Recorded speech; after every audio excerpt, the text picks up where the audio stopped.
जैसे जैसे झांसी का युवराज बड़ा होने लगा, बच्चे के बड़े होने के साथ साथ लक्ष्मीबाई की चिंता भी बड़ी होती गई। महाराज, ये आप क्या कर रहे हैं? उसे चक्कर आ जाएगा। लाइए, हमें दीजिए। नहीं।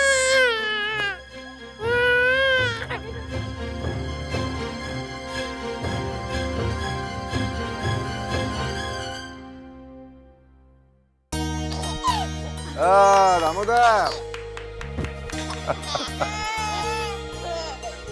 चलो खड़े हो जाओ दामोदर।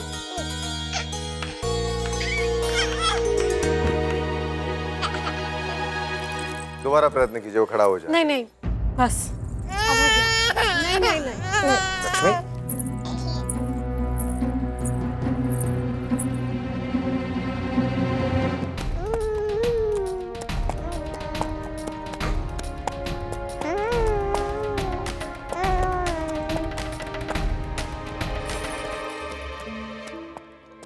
आप इतनी विचलित क्यों हो रही? कुछ नहीं होगा हमारे दामोदर को।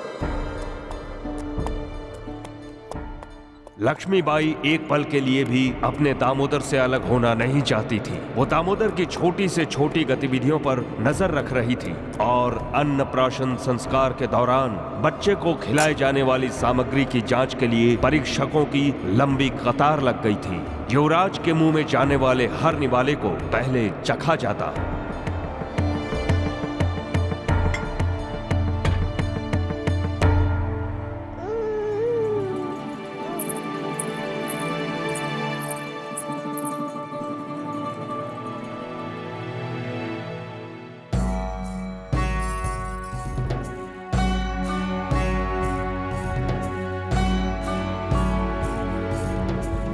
केवल एक ही व्यक्ति को दामोदर के करीब जाने की स्वतंत्र अनुमति दी गई थी और वो था आनंद निवालकर, गंगाधर के चचेरे भाई का पुत्र।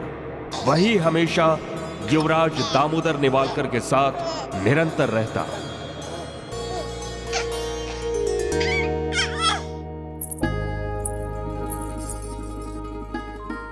अरे बेटा, ये क्या कर रहा है? ये युवराज का सिंहासन है।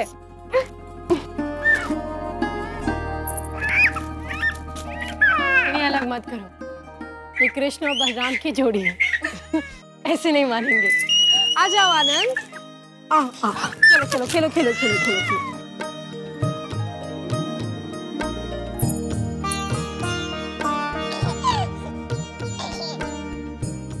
गंगाधर की इस मुस्कान के पीछे हल्का सा डर भी छिपा था। गंगाधर को लक्ष्मीबाई के बच्चे की सुरक्षा के प्रति जुनून उसे अंदर ही अंदर विचलित किए दे रहा था। लक्ष्मीबाई तो जैसे केवल दामोदर की होकर रह गई थी।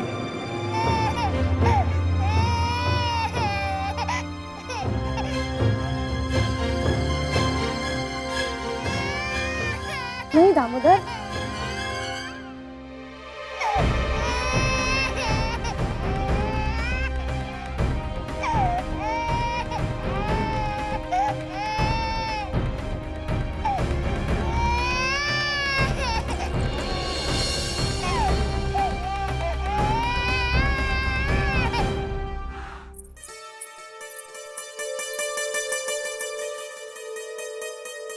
महारानी चलिए ना, बच्चों को लेकर बाहर थोड़ा घूम आते हैं। नहीं नहीं ताई, आप जाइए।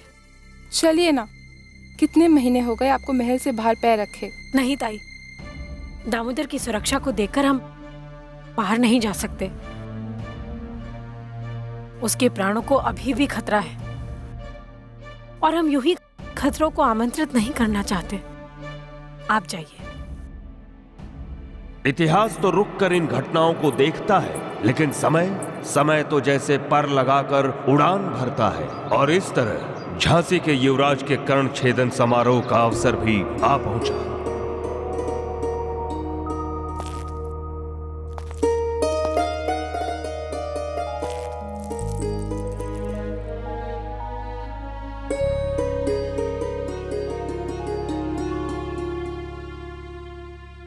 हमारे विचार से दामोदर के कर्ण छेदन संस्कार हो जाने चाहिए।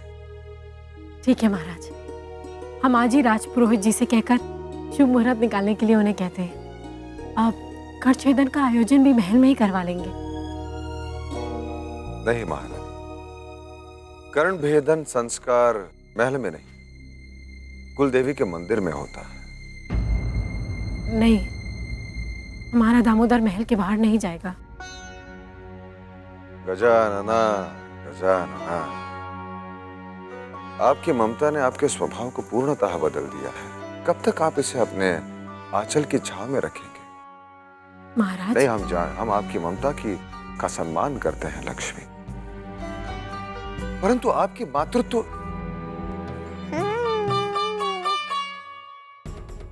आप वीरांगना, किसी भी परिस्थिति का सामना कर सकती हैं आप।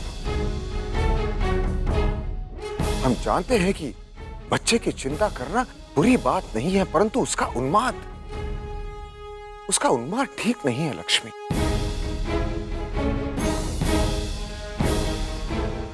और हम देख रहे हैं कि दामोदर की चिंता में आप अपने आप को भूल गई हैं। कहां गई हमारी लक्ष्मी बाई, जो पर्वतों का सीना चीरने का अदम्य साहस रखती थी? आपकी लक्ष्मी आज भी वैसी ही है जैसे पहले थी, परंतु दामोदर महाराज जी केवल हमारा ही पुत्र नहीं, पूरे बुंदेलखंड का भविष्य है। शत्रुओं से तो फिर भी निपटा जा सकता है, परंतु मित्र के भेष में छिपे हुए शत्रु से बचाना है इसे। देखिएगा महाराज, हम अपने दामोदर को कुछ नहीं होने देंगे। कुछ नहीं होगा इसे। हमारे दामोदर को कुछ नहीं होगा लक्ष्मी। कर्ण भेदन संस्कार के लिए हमें उसे कुलदेवी के मंदिर में ले ही जाना होगा, क्योंकि वो हमारी परंपरा है, हमारी रीति है। आप व्यर्थ चिंता करिए। और वैसे भी राव दुलाजो हमारे साथ हमारी सुरक्षा के लिए चल रहे हैं। अपनों से इतना धोखा खाया है, यह विश्वास शब्द में भी विश्वास नहीं रहा। सचमुच इस समय तो ऐसा लग रहा था जैसे भविष्य लक्ष्मीबाई के होठों से फूट रहा हो, क्योंकि गंगाधर आने वाले खतरे से अनजान था।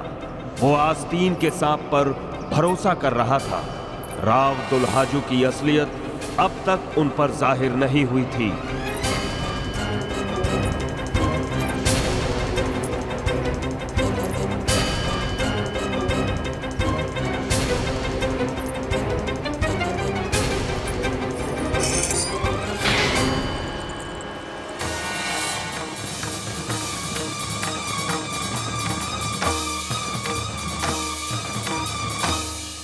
शाबाश।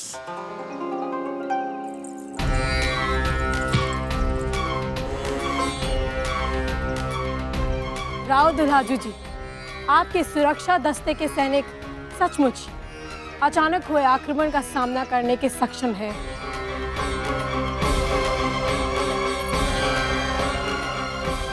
हम आपके सैनिकों की तत्परता और कुशलता को देखकर अब अपने दामोदर को कुल देवी के मंदिर ले जाने के लिए तैयार हैं।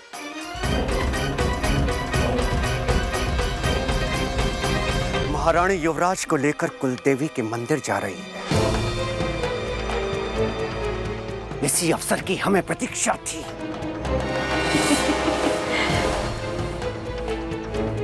हमारा इंतजार अब रंग लाया है। अब हम वार करेंगे। हाँ, अब